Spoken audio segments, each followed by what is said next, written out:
Good morning and welcome to Rose Red Homestead, where we focus on emergency preparedness, food security, and self-reliance. And today we're going to kind of mix all of those together. It is cherry season in Utah, especially southern Utah. Northern Utah, the cherries come on around the 4th of July, but we have been seeing them in farmers markets and in the stores now for, what, Jim, a couple of weeks? And we checked out prices at the St. George City Market last Saturday when we were there, and the prices ranged from $5 a pound to $7 a pound. We won't pay that much. That's a little bit ridiculous as far as we're concerned. But Jim was able to find some in our local markets for $3 a pound. And so I have right here 10 pounds of cherries that I have just stemmed. Now I want to just, and then what we're going to do today is can these cherries using, we don't have to pressure can. You can pressure can if you want, but I prefer not when there's an option there.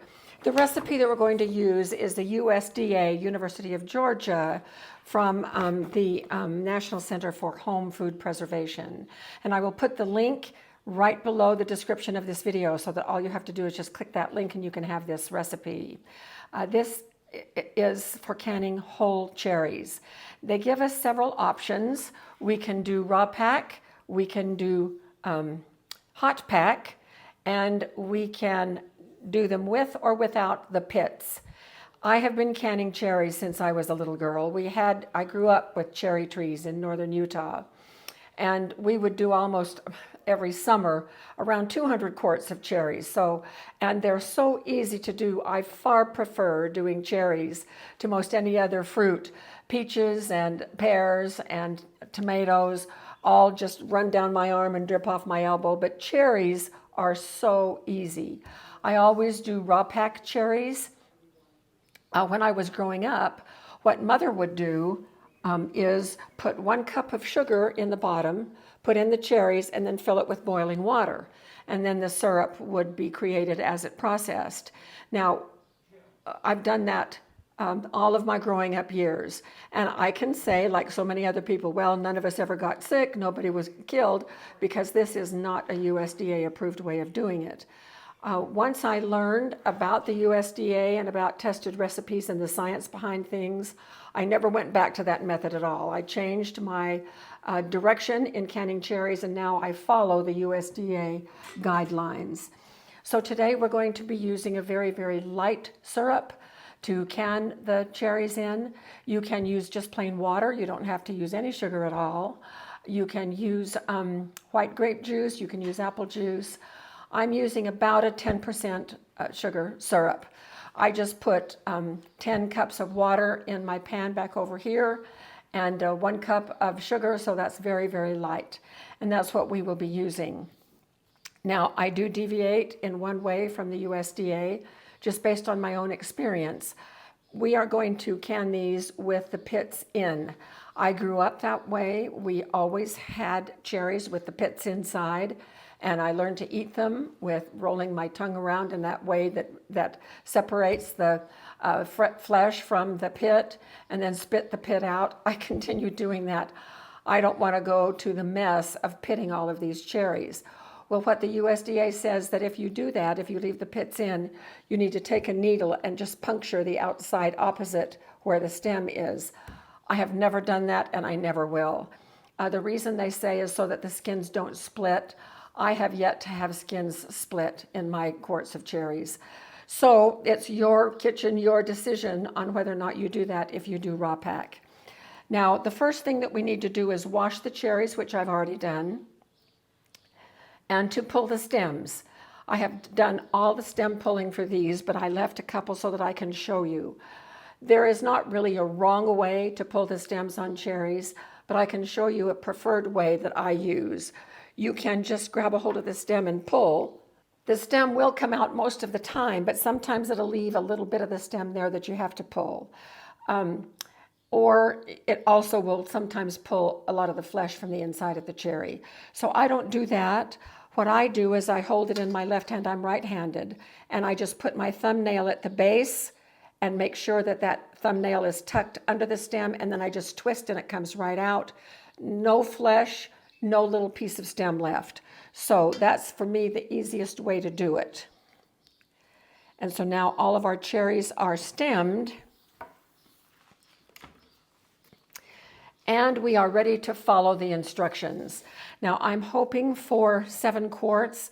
The instructions here say that it takes 17.5 pounds for 7 quarts.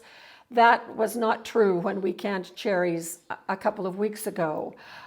We bought 10 pounds of cherries and we did 7 quarts with those 10 pounds, plus I had one of the bags left over for eating. So Jim again bought 10 pounds. I saved one bag aside for eating. Actually, 11 pounds, you were at half pounds. Last week? Yeah. Okay. No, this last time. Oh, this last time? So he says 11.5 pounds. 11 and a half pounds is what it turned out to be. So I've saved this much back for eating.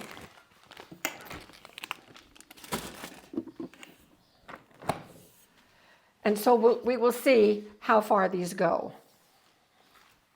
So my syrup is boiling on the stove. I'm going to bring it over. So I've lined up my quarts right here, and I'm going to put about a half a cup of syrup in each of these jars. And I'm going to use my funnel.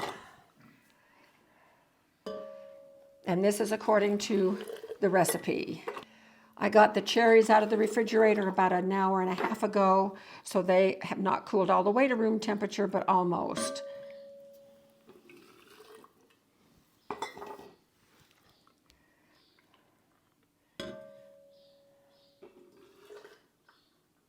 Okay, now we're going to set this aside for a few minutes while I fill the jars.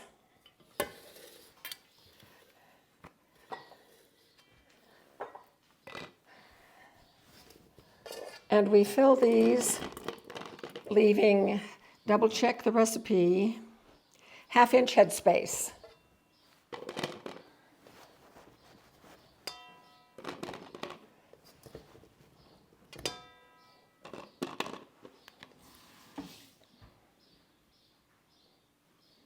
And we can tamp them down just a little bit there.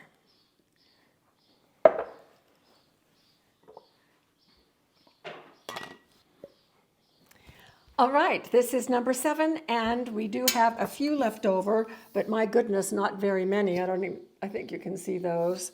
I don't know, maybe 25 cherries left. Jim just said, I wonder what we'll do with those. Well, I can guarantee they won't last until lunchtime around here. So I'm going to set this aside.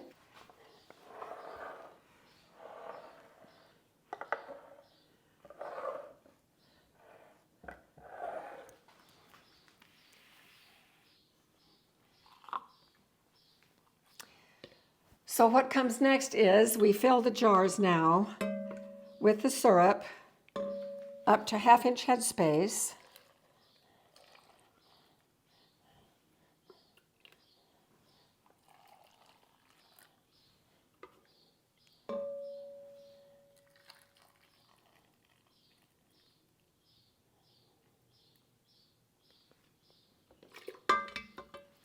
And I'm going to check for air bubbles, making sure that there's no little air pockets hiding down in the cherries. Wipe the rims. Place a new lid and a band, making it finger tight.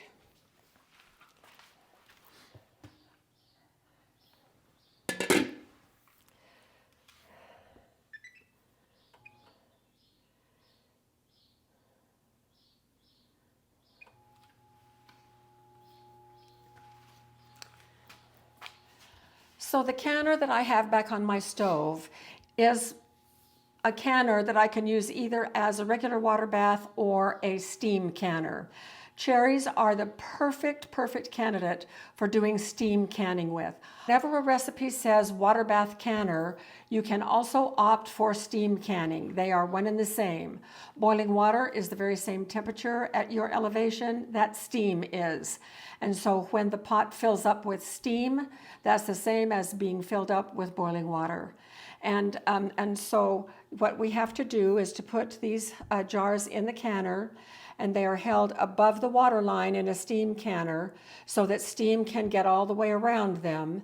When the steam starts venting out from underneath the lid, a very strong steam, a very strong burst of steam, not burst, a very strong, I know, stream of steam. So the alliteration is okay.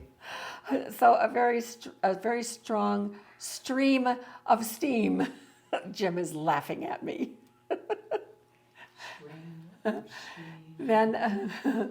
Then we wait for about 10 minutes to ensure that the air is out and the steam is circulating all around. And then we start timing. Now for our elevation, which we are at 5,000 feet, so I'm going to select the time on the recipe between 3,000 and 6,000 feet in quarts is 30 minutes. And so we will be timing these for 30 minutes once they get going. So I'm going to continue. I just leave these over in the canner waiting until all are done. Then I turn up the heat, put the lid on, and then we wait for the steam to come, wait 10 minutes, start the timing, and then we'll be back. Actually, I think I'll bring you back when we have everything loaded in the canner so you can see. So we'll see you then. All right, we are back.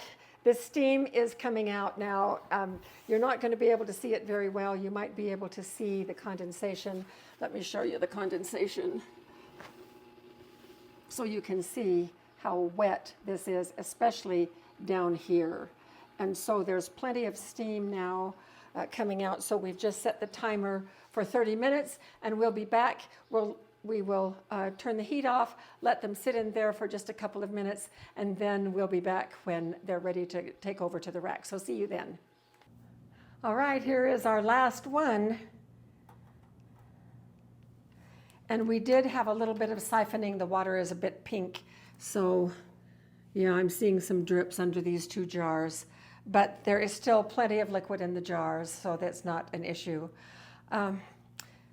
Well, we are here to tell you that regardless of how experienced people who know how to can are, we are not immune at all from things going wrong. And that is exactly what happened with this batch. After the first 30 minutes, I came in and to check the canner, and I've been walking through the kitchen the whole time, and I noticed that the heat was off. I have no idea where in the cycle the heat turned off. This is a touch top. I just select the settings with my fingers, and I may have brushed across it when I was showing you the steam and the condensation on the back wall behind the canner. I may have done it then, but in any case, we had to start the time all over again. We had to bring it up to steaming and then let it vent for just a few minutes and then start the 30 minutes again. So if that ever happens to you, don't hesitate to redo the time.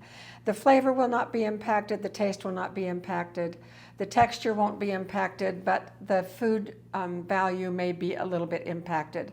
But you know what? It is not a big deal, and we would by far rather be safe than sorry. We never, never take a chance. And so these have been processed, one full batch plus a little bit of another one. So in any case, they are good and safe and ready for us now to add to our food storage. It is really a wonderful thing to have food like this on our food storage shelf. Now, when we can things or when we buy canned goods, in terms of leveling up our food storage, those things really are level 2 because they last at least a year, if not more. However, the pathway between level 2 and level 1 is very smooth, and so even though we have these that last a year or more, we will often bring them to our pantry as part of level 1. And that's why we have these backups at level 2 and then at level 3. So I hope you're making some progress with your level 1, being prepared with the integration of your freezer, your refrigerator, and your pantry for having ingredients and supplies on hand and ready to have at least 60 days worth of meals with what you have on hand.